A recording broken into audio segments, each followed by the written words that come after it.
also record. So you got a few little things you have to hit on your screens there. Sorry about that.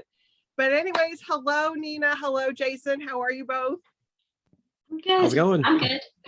Good. We were talking in the green room. I asked Nina earlier if she was like, came down off of the cloud 9 here a little bit. I think we're 24 hours or so away from that wonderful announcement about the Christie affair, about it being the Reese Witherspoon February pick. So congratulations on that. Thank you so much. It's so exciting. And we were talking about how the book club picks, Jason, hell of a book was a Jenna pick. Also maybe another little award called the National Book Award might have like flown in there somewhere. But we were talking about how a book coming out in the pandemic, these book club selections are so wonderful and they're so awesome. And congratulations to both of you. I think that it's just fantastic. So I can't wait for this conversation. Can't wait. I was also telling Nina in the green room, I was lucky enough to get a very early copy of the Christie affair. And so Warwick's here has been a fan for a really long time about this book. So we were as anxious for this book to come out, I'm sure, as you were, so we could start talking about it to everybody. So just real quick, Nina, where are you calling in from? Wilmington, North Carolina. Okay. And Jason and I are both, sorry. Go ahead. We're not only both in the same city, but we're in the same building. Jason is in the Poets Hall. No. And I'm in the Fiction Writers Hall. Yep. Okay, so we could shout to each other if we wanted so to. that kind of explains why we're going to know why you guys are friends here in a little bit, because I was seeing the tweets that were going around. So that's so. Jason, you're also in Wilmington, I take it then. Yes, I am. Like she said, like I'm across the hall pretty much. I can walk over and like stick my head in and be on her Zoom camera if I wanted to. Oh, that's hilarious. We might need to do that later. Who knows? Just for people who are joining us, I don't know how we won the lotto, but I said that in a tweet earlier, that it's like to have you, Nina, as the day after that announcement. We are thrilled to be hosting you, even if it's virtually. So thank you for being here with us. And Jason, thank you as well. Warwick's, for anybody who may not know, we're located kind of completely on the opposite end of the country of you two. We are in San Diego, La Jolla, California. So we're down there at the tip of the states there.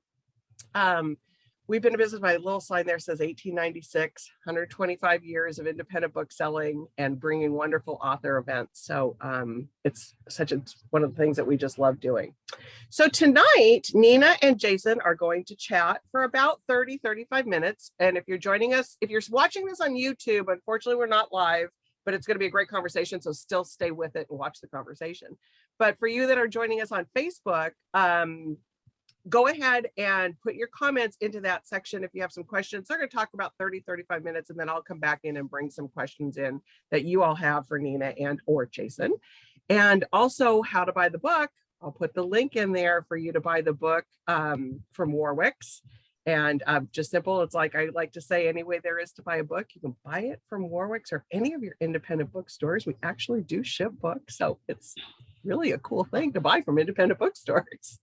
So with that, and back to, I want to thank, before I forget, to thank St. Martin's for allowing us to have this event. So great. So I don't know if anybody from St. Martin's watching, but if you are, thank you. So with that, I'm going to do the intro of both of you, and then I'll toss out a question and then get off the screen here. So Nina teaches at the University of North Carolina, Wilmington, like she said, and is almost always in the company of her two dogs, Missy and Isabel. She's the author of the acclaimed Meet Me at the River, Every Little Thing in the World, The Gossip of Startlings, and The Last September, as well as The Distance from Me to You, which has recently been optioned for a movie. So we might hear about that too. Her work has appeared in Red Book, Harvard Review, Nerve, and 17. She lives with her husband and daughter, like she said, in coastal North Carolina. And I think I've mentioned this a bunch of times, but she's here to talk to us about the Christie affair, the Reese Witherspoon February. It's like, we can't quite say that enough. There it is. There is that. I love that. And joining her is Jason Mott. Jason is a BFA in fiction and an MFA in poetry, like we've talked about, both from the University of North Carolina, Wilmington. Like I said, seeing that connection, so can't wait to hear about that. Entertainment Weekly listed him as one of their 10 new Hollywood next wave people to watch. He is the author of 4 novels, The Return, which we had a little connection of that back way in the day, The Wonder of All Things, The Crossing, and hell of a book, as well as 2 poetry collections. The Returned, Jason's debut novel, was adapted for television and aired on the ABC network under the title Resurrection. Hell of a Book, released in June of last year, was a Jenna Bush Hager Read with Jenna Book Club selection. Can't wait to hear about that too. You guys are going to have to compare notes for us. Multiple other prizes, including, like I think I mentioned, that winner of the 2021 National Book Award for fiction. So another huge deal on that. So I'm going to toss the first question to you two, and then I'm going to go away. I think everybody will love to hear how you two know each other from the university there. So with that, I'm going to go off screen. You two have a great conversation. Cool, thank you. Hi, Jason. Hey, Nina, how's it going? Good. I'm trying to think. So I graduated from the MFA program in 2006. Were you like the cycle right after me? Yes, I graduated from the grad program in 2008, so I was like right behind you. Okay. So we overlapped for a year, and then my husband was your teacher. Yep. So to speak. Exactly. For those who don't know, Nina's husband is very much a colorful part of the department. not that all the structures are, but he's an extra colorful part of the department. But yeah, it was interesting. Like I remember when and I was in the grad program, and Nina's book, the Starlings one, was up. There's a poster of it on the wall that I walk past like every day as I was like writing my own stuff. And it's like, so here's this picture of like Nina's book on the wall. So yeah, it's been really great to, for those who don't know, Nina is a really wonderful person. So it's just really always great to interact with her and to like see this massive moment that she's having right now, which I am so thrilled about. Thank you, Jason. Jason is a wonderful person too, having an even more massive moment. So it's fun to enjoy. Thanks. We could just sit here and pat each other on the back for the entire hour for all I care. Yeah, that'll be fun for me. Exactly. So how are you feeling? Like I say, it's, the day after launch day, you got the Reese Witherspoon book. How are you feeling? Well, it's funny because what Agatha Christie went through was described sometimes historically as a fugue state when she went missing. That's what she claimed to be experiencing. I'm a little fugey myself. I haven't slept a ton. I'm very excited. Have had a lot of nerves that are sort of starting to quell. I thought that there would be a review in the Washington Post this morning. So had a hard time sleeping last night, was excited about that, got up, read it, went back to sleep. So I'm pretty good. I'm very, very happy, but I'm also a little loopy and a little tired.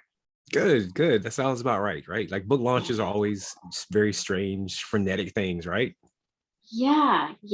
And especially now, like you're an old pro at the Zoom COVID era book event thing, but this is pretty new to me. I think you're doing great so far. Thank you. It's a new animal. So, and strange to just be doing it all at home. It sort of feels sometimes like it's all happening in your head. Yeah, I totally agree with that. Speaking of happening in your head, let's talk about fiction and books and all that awesome stuff, and particularly your wonderful book. So I, for one, I did not know much about Agatha Christie. I still would argue I don't know a whole lot about Agatha Christie, but I'm learning, partly because of your book. Like your book made me want to go and research Agatha Christie and find out more about her. So I'm really curious about how you came to the story of Agatha Christie. Was she someone that you read her books as a child growing up, or like just, I'd love to hear more about that. I think it actually helped me write the book that she wasn't somebody who I read growing up. I mean, I knew who she was, and I'd seen a couple of movies based on her novels, but I came to it very much as a neophyte as far as knowing very much about her. And what really I'd previously tried to write a novel about Emily Dickinson, who I do worship and know a lot about. And I think that fact really paralyzed me when I sat down to sort of make up my own story surrounding her. But with Agatha Christie, what really interested me was the fact that she had disappeared and caused this big sensation with her disappearance. For anybody who doesn't know the story, in 1926, she was 36 years old. She was her career was on the rise, but she wasn't anywhere near as famous as she'd become. Her husband told her that he wanted a divorce so he could marry his mistress. And that night, her car was found at the edge of a chalk pit with her suitcase and a fur coat in the back seat. And she was nowhere to be found. And over the next 11 days, all of England was searching for her. Airplanes and 1,000 police officers and global headlines. And to me, that story, I thought about the attention it received. I thought about what she must have been experiencing to disappear like that in the first place. It fascinated me from a lot of different directions to think of somebody who was so huge and stalwart and legendary being heartbroken like the rest of us, and then going through what she must have gone through after she was discovered. Wow. Because yeah, like Agatha Christie, for those who don't know, like is still the most best-selling novelist of all time. I mean, Stephen King, like she beats him. Like she still is the highest selling novelist of all time, which is a staggering thing to even think about. Yeah, over 1 billion copies of her novels have sold. Unbelievable. The only ones who beat her are Shakespeare and the Bible. It's pretty rarefied air to be breathing right there, I think. Yeah. yes. But I have to say, once I started researching her, she comes across in her writing about herself as so humble and self-deprecating and curious about the world and other people and other cultures. So she was a fun person to explore and learn about. Terrific. Awesome.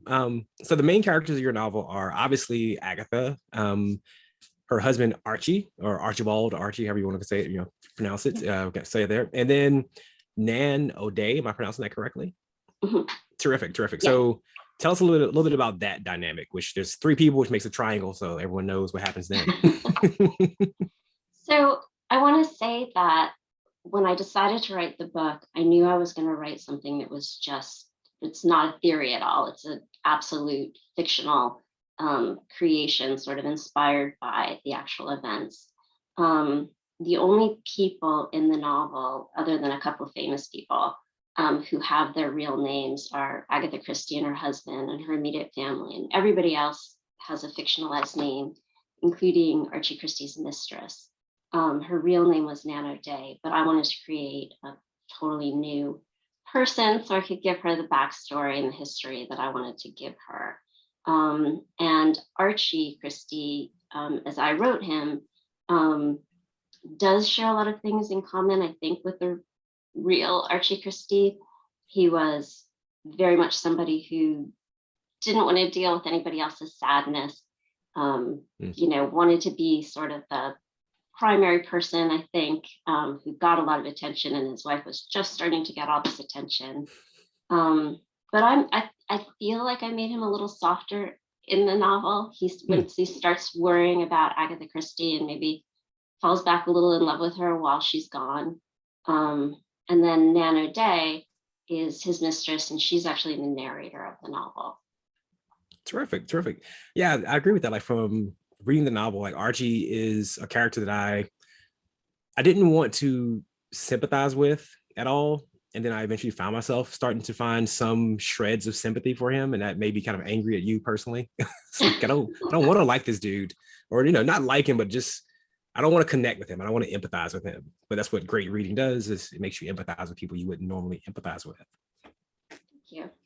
Yeah. And I mean, sorry, I just want to say, I think I really wanted to capture, I think in reality, Agatha Christie's life was so much better after this marriage ended. I don't think that she and Archie Christie were right for each other. And I read somewhere, it may even have been in her autobiography, that Nancy Neal, his actual mistress, died before Agatha Christie did.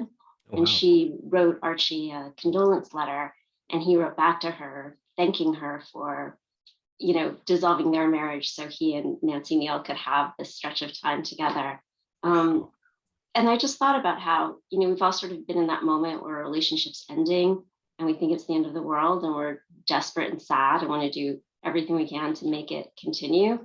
But then it ends up being the best thing that possibly could have happened, and life is better once it's over. Yes, yes, we've all been there, unfortunately. It is Yeah. the thing you move forward from, though, and which is Yeah. works out to be very, very good, usually long term. So I actually have a section here I want to read because I'm glad that you mentioned, like, because one thing I'm really fascinated by as a writer and also as a reader is just historical fiction in general. Like, I obviously just prefer like stone cold fiction, not based off of anyone if I could help it for certain reasons, but I'm really fascinated by historical fiction, especially when it works really well. So there's one paragraph here I wanted to read, and I would love to hear you just kind of talk about, like, obviously what's the sentiment behind this. And this is Nan O'Day speaking. She says, "You may well wonder if you can believe that when I tell you about things that occurred when I myself was not present, but this is as reliable an account as you can ever hope to receive. Think for a moment. Don't you know about events that pertain to you, but which you didn't witness?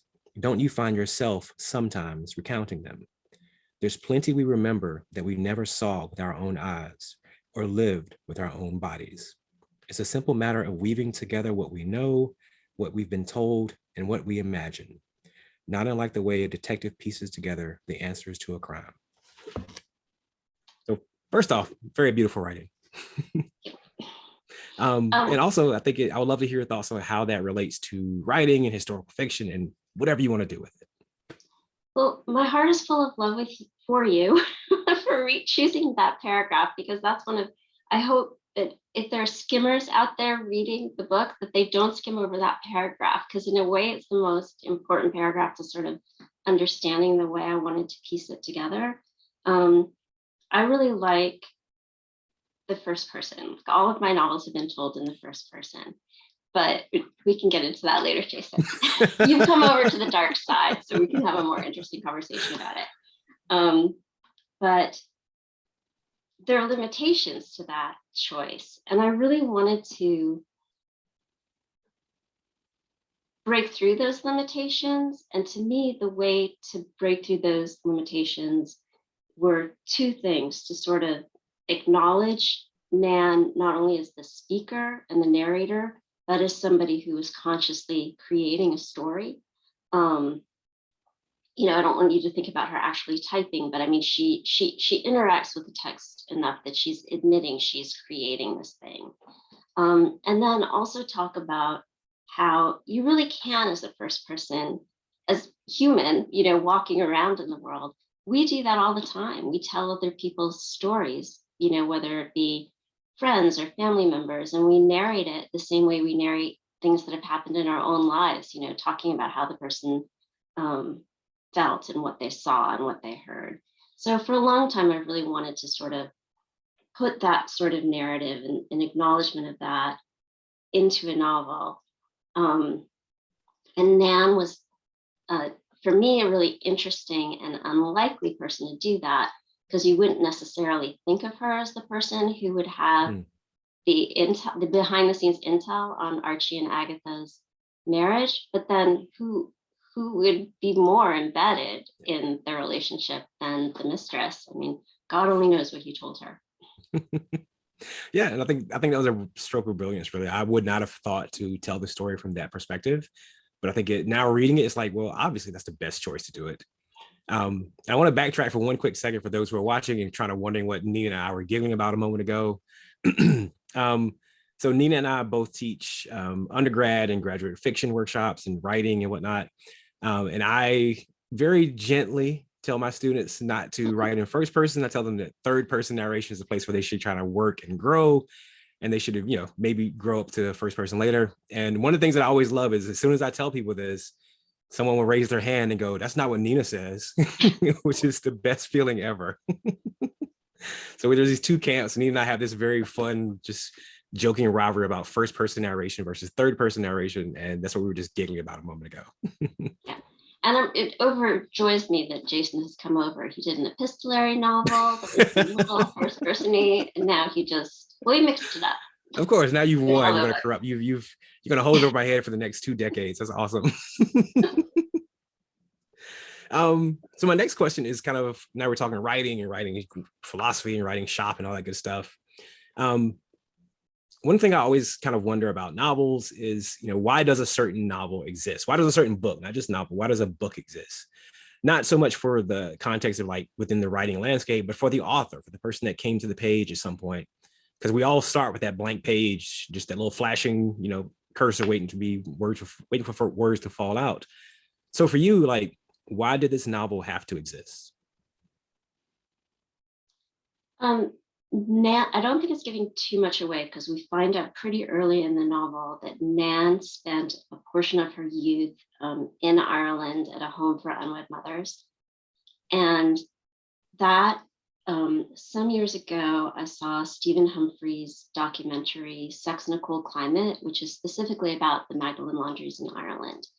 And that was a piece of history and a story that really, really haunted me on so many levels in terms of, mothers losing their children and women being incarcerated just for existing as sexual, some women were sent to the Magdalen laundries for being too pretty or because, somebody's husband was flirting with them. So that's fascinated me for a really long time. And the truth is, most of the time when women disappear, it's not because they have the strength and the ability to take themselves out of their own lives and go somewhere and hide. It's either because of some sort of scandal, historically, that families needed to, hide you away until the evidence of your impropriety had been distributed somewhere, which, tragically was the way a lot of women were separated from children that they loved and wanted, or because of violence, domestic violence. So I really wanted to show the other side of what could happen in a less glamorous disappearance, the kind of disappearance where somebody disappears and for whatever reason, nobody's looking for her. It seemed like a really good contrast and also an interesting way to make Nan, who is naturally an unsympathetic character, somebody readers could maybe begin to understand better as the story goes on. Terrific. Yeah, I found Nan I was actually quite sympathetic from her almost from the beginning. I think she is a very complex, rich character. She's got there's this backstory. I'm trying not to give too much away to other people. It's always difficult in these things because you don't want to like spoil things for other readers. So I'm gonna just leave that section alone. Just talk about something else. So one thing I've always learned from like the writing process is like there's always what I call my agent jokingly call it the long dark night of the soul. Like at some point in the novel process, things just feel you feel this heavy despair, like the book's not working and things aren't, you just feel like you're losing the thread of this project you've been trying to hold in your head and get on the page for so long. Like, did that happen to you during this process and what was it like? Love to hear about that. It did happen to me. And I will say that I have a tendency to get there with every book I write. And what I do is quit writing it, put it aside, write something different, and then go back to it. In the case of the Christie affair, I'd gotten a certain distance in it. I was like, this is too hard. I mean, it's really hard to write a book because the first couple of attempts, it's never a very good book. You get really sick of having to wrestle with it. So yeah, I did that with the Christie affair. I put it aside. I thought, this is too hard. I was pretty determined to write it. So I don't think I ever thought I can't write it, but I did have a moment of, I can't write this right now. And I wrote a different book that I could just write completely out of my imagination. I didn't have to do any research at all. I could just sit down and type. And then I finished that and nothing really became of it. So I went running back to the Agatha Christie book, and it's actually really good to look at something that you've left alone for a bit with fresh eyes, and you can sort of see more objectively what can and can't be done with it. Terrific. I definitely agree with that.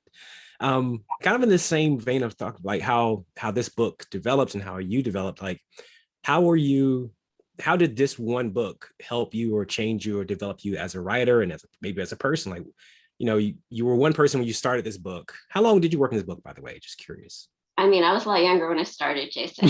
Okay. It was We'll take that. 5 years. Okay. Okay. Yeah. So how did this book change you as you worked on it and developed it? It made me an Agatha Christie fan. I learned a lot about England. I mean, one of the cool things about writing a book like this is all the things that you learn that you didn't mean to learn or want to learn. But when it's, you're writing about a country that you don't come from, a time period that you don't know, over the revision process, you look at things and you think, well, would that happen? Can that be true? And then you just go down all kinds of good rabbit holes, sort of historical. You learn things that surprise you or, change your way of thinking about things. And I love puzzles. I really wanted to write something with a lot of moving pieces. So that aspect, I don't know if it changed me, but that aspect of it was really fun to sort of play out on the page.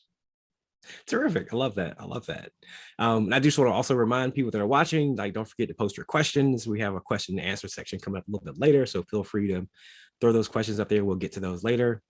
So I kind of want to keep the flow going and kind of start shifting a bit more into like you personally and just kind of your growth.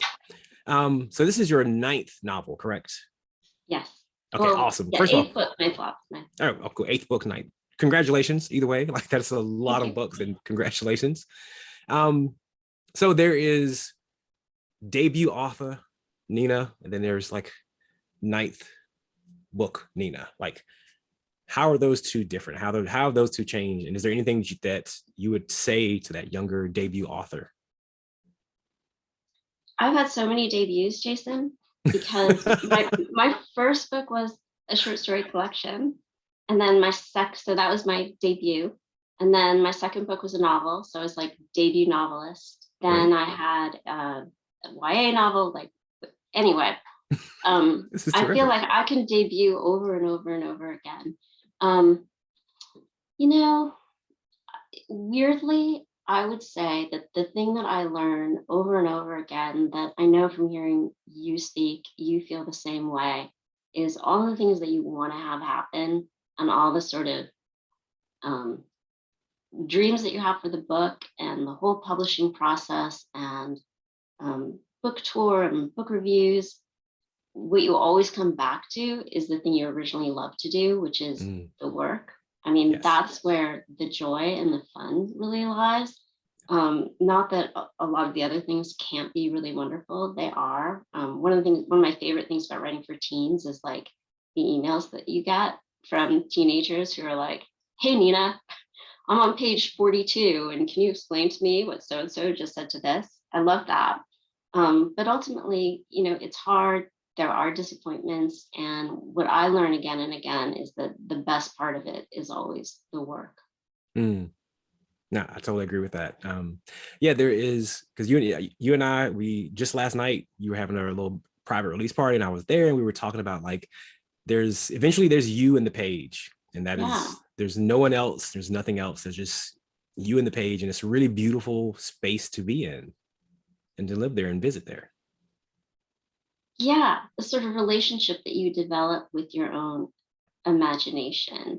And like you and I are both the kind of people, I think, who like go to a party like last night and like find the most talkative person who we can stand next to, so we don't have to say anything. Exactly. You're gonna block her. I married that person, so I can take her with me wherever I go. But it's, if you are like that, there's something really beautiful about just sort of the relationship you have with this world that you're creating, where you're kind of all the voices. Yeah, beautifully said. Very beautifully said. So kind of speaking of like the work-life balance, because it's funny, I was in a class, I was teaching my class Monday night, and someone asked me like, they were asking about like being a writer and like just the existence of a writer, and they were like, how do writers like teach all day and then like have relationships and kids and dogs and still find time to write their novels and all this kind of stuff? And I literally said to the student, I said, you got to ask Nina. I said, Nina's the only person I know who does all of that. I said, I have these gaping holes in my life where I just cannot do all the things like that. And I said, somehow Nina does everything at one time and does it beautifully.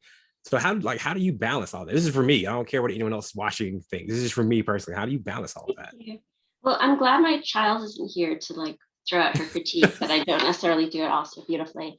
I think as far as the writing goes, it's about protecting your time of day and at the same time being kind of flexible.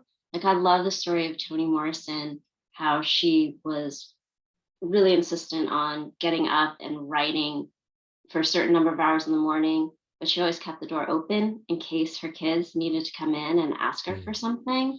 So I think it's kind of a balance between understanding you have to protect your own time, but also, you know, being loving and flexible toward the people who might need something from you.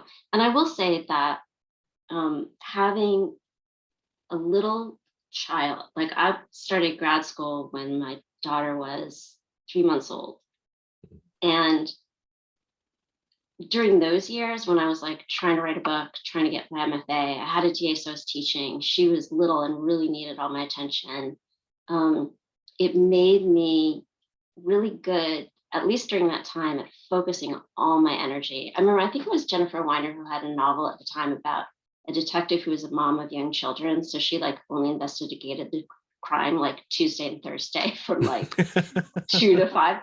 And I loved that because you really do sort of develop this like, all right, I've got only this amount of time. So I'm just going to like laser focus and let nothing else in. Yes, I completely agree. Completely agree. That's terrific. That's terrific. So another kind of like big philosophical question I love to ask other writers is, you know, writers, I think, serve a very specific role in society and in history and culture and all those kinds of things. Like, so I would love to hear from you, like, just your thoughts on like, what do writers do? Like, why do writers kind of exist? Like, what role do you think writers kind of have in like the purpose of writing for us?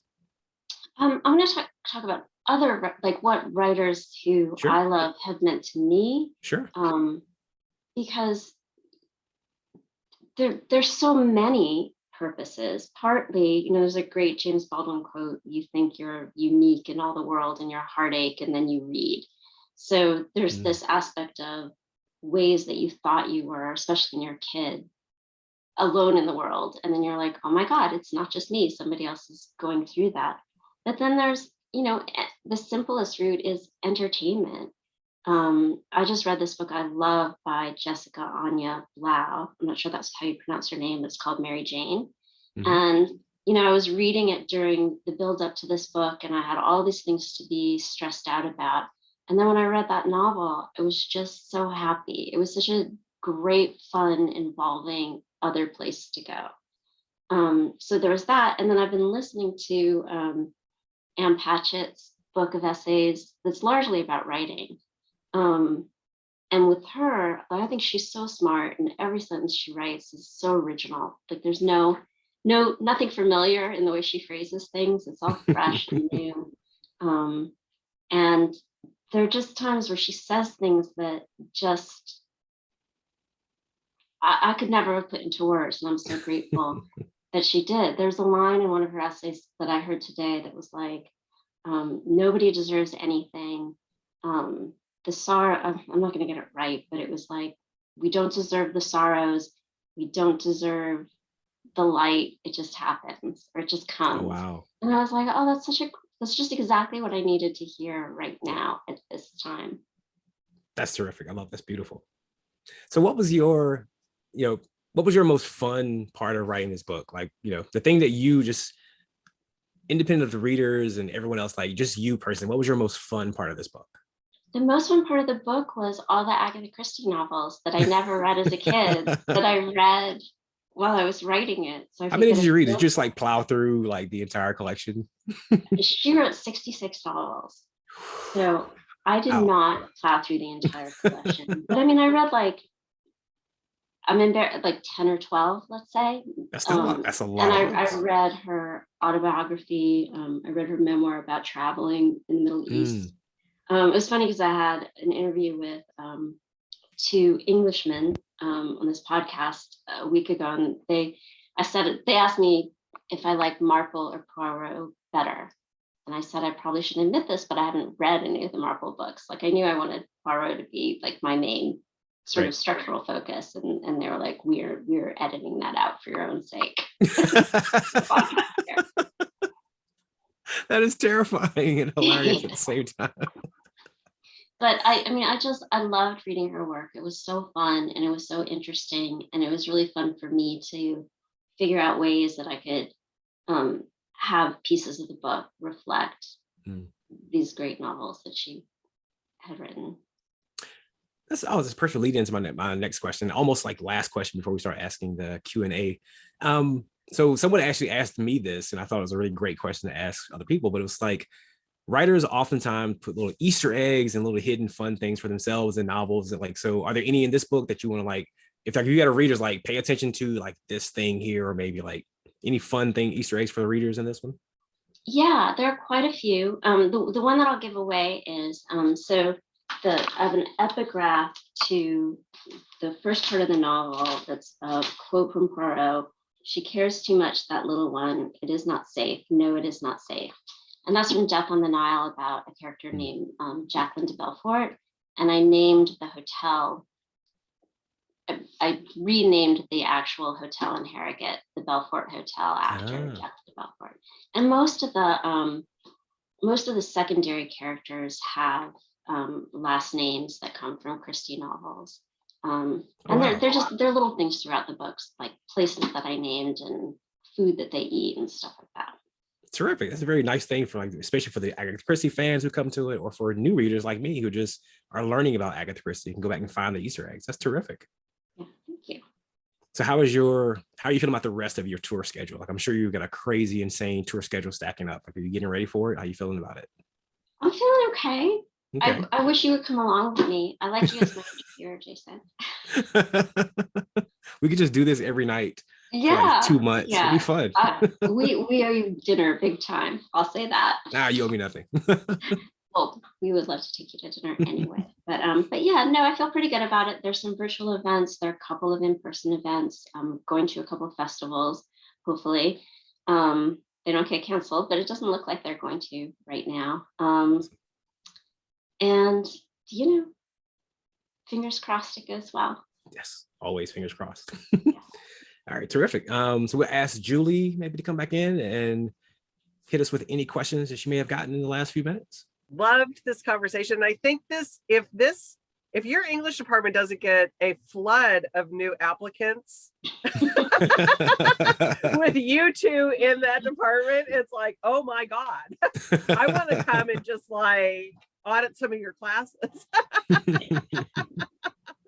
To have both of you in the same department, that is quite a testament to that university there. We do have lots of questions coming in, and I have a few of my own too. So let's get to lots of people are saying hi, and you're so glad you're there, and somebody wants you to come to Charlotte, Nina. So so the first question is actually this person has two questions, but you kind of answered the second one. But so they're reading the book right now, Nina. Did you do most of your research for the Christie affair before you started writing, or did you do your research while writing and simultaneously?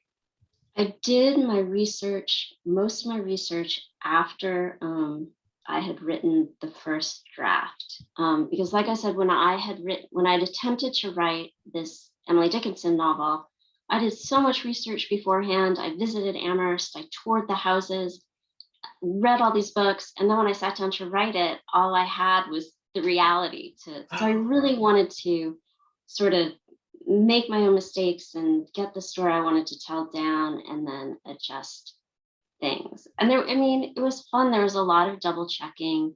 For example, there's one scene that takes place, sort of out of the time frame of the disappearance, that takes place in Stratford upon Avon at the Shakespeare Theatre.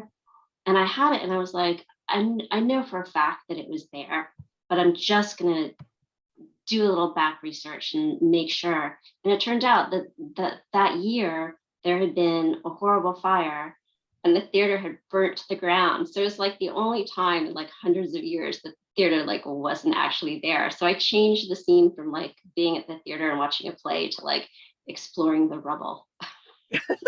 Yes, I kind of have to do that little bit of, yeah. That's when a copy person is like, fact checking, this might not be right. But you caught that one. Yes. And I wonder how you feel about, because I think that this is a really great, I don't know whether it was on one of the reviews, but somebody was saying that this is like the ultimate true crime story that doesn't have a solution. Do you like that? I mean, because it really kind of is, right? Oh, you mean Agatha Christie's disappearance? Yes. Yeah. And I love the fact that, she made herself famous by creating these mysteries and then solving. And this is the one that she refused to ever solve. So all I these know. other creative people are left to make up I mean, it's a great gift to writers everywhere. Oh, absolutely. And Jason, like you said, like you were empathetic with, you found yourself being empathetic with Archie, which you didn't want to be. And I was the same way with the narrator, because it was just like, you're not supposed to like the mistress. Exactly. That is one person that you're really not supposed to like. And it's Exactly. like, And Archie was not a good guy. Archie was not a good guy at all. No, but Nina, you did this thing to us as readers that was like, made us empathize with these people in a way that really surprised me. That and Jason, sounds like you too. Okay, let's see.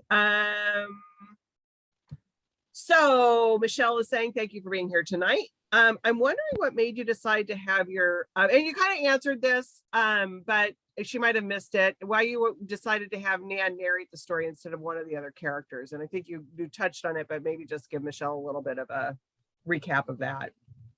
Well, I think one of the scary things probably about a mistress is how much they would know. I mean, it's very invasive window into a marriage, right? Right. So I thought it would be interesting to have that, like, who's the one person nobody ever asked about what happened to Agatha Christie? Maybe it's the person who had more inside scoop than anybody else. Yeah, absolutely. Okay, Jason, this one's for you, because it goes back to you two, what you were talking about, first person. So what so Hell of a Book is written mostly in first person. So yes. Why did you make that switch from your favorite third person stickler? Yes, I honestly just made it because it allowed me to do certain it allowed me to play with perspective and voice in a very specific way that I wanted to have in this novel exactly. Like my whole railing against third person is usually for like developing writers, because I have a strong belief that as a developing writer, you will increase your skills overall by practicing in third person more often than you do first person. Like younger writers oftentimes will lean on first person voice a little bit too much. So I kind of push away from that. But for me, Hell of a Book was all about this this unreliable narrator and this idea that like even the person telling the story doesn't know how much of it is real, how much of it isn't. And so that's where first person narration really lent itself to being unique and special in that kind of way. So my question to you for that is like, so about Hell of a Book, since we're on that subject, when you were sitting at the National, what was going through your head before they said that? Were you thinking about keep that face, like they do at the Oscars, like, oh, keep that face in case somebody's looking at me? No, and so it's awesome that you asked that with Nina here on the line, because like so as she mentioned, like we were in the same building, and she was teaching a class as the awards were going on, and she had the awards on. Like I'm in my office here, she was in another part of the building with like with the awards on. And so in my brain, like I knew I was not going to win the award. Like I was already kind of, as they're going over the finalists, I was kind of crafting I call it the apology tweet, where it's like, hey gang, sorry I didn't win, gave it the old college try. Because there were some heavy, like everyone that they named were amazing writers. And so unless you're like egomaniac, you can't believe you're going to just like win it that way. So, but they called my name, and I heard this like muffled weird sound out in the hall, and like I found out later that it was Nina screaming at the top of her lungs with excitement. Oh, I love that. Yeah, so me and my whole class. I mean, we stopped class. We had it, on the smart board, and oh my God, it was the most amazing moment. And I mean, it's so well deserved. The book is so genius and wonderful. I have chills because that had to have just been such an amazing thing. Yeah, it was incredible. Oh, congratulations on that. So let's see. So Nina, back to you. So being that Agatha Christie sold 1 billion books, Shakespeare and the Bible, only the two others that have sold more. Were you ever just like, what am I doing? This is daunting to take this on. Was it ever just like, am I nuts? Very much so. Absolutely. Yeah. Absolutely. But then what made you like go, but I'm still going to do this? I'm just like, just because you were the fan, or? I really liked the story that it's funny because the sort of fears about doing something like that are a different step in the process. Like, to use, this is Jason's phrase, is me and the page. So it's the sort of thing where you get an idea, and it would be really scary if you thought about a finished book that you're going to have to give to the world. But at the moment when you start writing it, you're just alone and having fun and trying to come up with the story. So it's such a long road before you have to grapple with those fears. I mean, the metaphor I've been using, it's kind of like the week leading up to publication. It's like when you're 8.5 months pregnant and suddenly you realize that not only can you not give birth, but there's no way you can keep a newborn alive. But it's like, no turning back now. It's happening. Yeah, It's happening. It's happening. Was the title always The Christie Affair in your brain? The original title was The Mystery Writer. Oh, okay. And then it changed, as books often do. Yeah. But I have to say, I think it was a good, my editor at St. Martin's is Jennifer Enderlin, who's just genius. I mean, she's so amazing. And she shepherded me toward this title, and I'm really grateful. I think it nails it. I think it really, because it just has, there's a couple meanings in there, because she maybe had there's all kinds of stuff that's going on. So I think that it's a really great title for the book. Somebody's asking if we have signed copies. I checked with the store. I don't know if we still have it, but just check with the store or email them if you click on that link, and they'll let you know. Sorry about that, but I don't have that answer off the top of my head. I got a couple more questions, and then we're going to let you go. Loris is asking, Nina, why have you written all your books in the first person? Maybe the reason saying that Jason switched. It's a really good question. I really don't, and I think I'm going to do my next book in third person. I've been, the one I'm working on has been in third person, and I think I'm going to stick with that. I like it. I like the voice. It's really personal to me. I think that you can do sort of like, there's a great Stravinsky quote, which I'll simplify. The more I limit myself, the more I free myself. And first person is such an easy kind of narrowing of scope, but you can make it so, the scope is like peeking through a keyhole and seeing this like giant ocean view. So it's a fun sort of voice-driven psychological way to narrate. But honestly, that's probably a little bit of a fake complex answer. The simple answer is that's how stories generally first come to me. They just come to you that way. Yeah. I'm dying to hear. So it's hard to impress 18-year-old kids. So, but I would love you just give us a little glimpse of what it was like telling your daughter about the wreaths. So I had to keep a secret from her for 2 months, living in the same house. Like my books arrived and they had like the little blossom, and I had to hide them from her.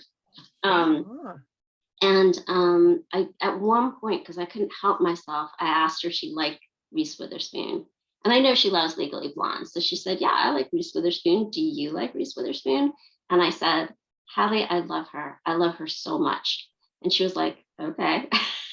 So then yesterday, when I had the video, I carried it into her room and I said, do you remember when I said I love Reese Witherspoon so much? And she said, yeah. And I said, this is why. And I showed it to her and she screamed. And I mean, it was such a gratifying moment. I think it was like the first time I've ever like really impressed her. So thank you, Reese. Thanks for that. Exactly, because it is. It's I have 2 teenage daughters, and it is. They're older now. They're 30 and 28, but I had them, and it's hard to impress 18-year-olds. Yes. Yes. That is a tough thing to do. How fun. We're running out of our time here. Jason, got a question for you. Okay. Can you share anything that you're working on next for us? Sadly, I could not. Okay. I am working on some stuff, but it is so early in the process. Even I don't know what the book's about right now. Else. Yeah. But you are working on something else. Yes, I am always working on something else. You have to be as a writer, so I'm always working on something else. Excellent. Well, we cannot wait. Always love having new books coming from you. And Nina, your book just came out yesterday. So I know there's probably a book coming, but I won't. Thank you. Yeah, thanks. It's like, we're going to still talk about the Christie affair. Jason, yours came out last year, so we want something new. Exactly. Come That's on fair. now. Oh, I just can't thank both of you enough for being with Warwick's for this 24 hours after the release of this book. We love it. We see great things happening with it too. Not that we're Reese Witherspoon, but we're a good indie that, Yeah. So Thank you. yeah. So thank you both for your time. Jason, it's great seeing you. Nina, thank you. Great seeing you too. Thanks for having me. Thank you so much, Julie. All right. Good night, everybody.